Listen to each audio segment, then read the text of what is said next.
umukobwa arakuze ageze mu myaka 15 17 18 ageze ahantu ku rugero rwiza kuko abantu bamubwira ngo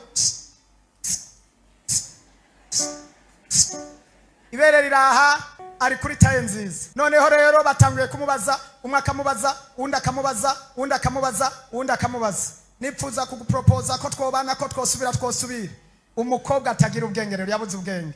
Rero ikandika wayumye, atangura kuraba uwo nzemerera n'ufise bewiti, uwo nemerera nzemerera n'umudokiteri nawe afise nta na primaire afise. Uko gusa abona abantu bariko baramusifura bamuhamagara, kabona baje na taxi, akibaza ngo nizabo bafashe taxi, bakotesheje voiture. Ico gihe kikamuduza kikamushira ku masiniya, kimugejeje ku masiniya, ntamenye igihe cyo gukora nikijya nyene ni cyakurengana. Ejo uzoba ufise injebejebe, kandi ni wagira injebejebe nta izosubira kubaho. Nuko acavuga ngurya mukecuru, gira ubwenge umenye igihe cyo gukora.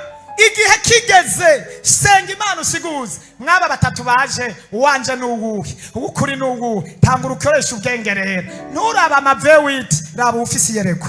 Nturaba amabotike, raba ufise iki. Nuraba ibintu umuntu arashobora kuba atakintu na kimwe afise mugabo akagira yereko, kandi iryo yerekwa nibwo butunzi bwiwe.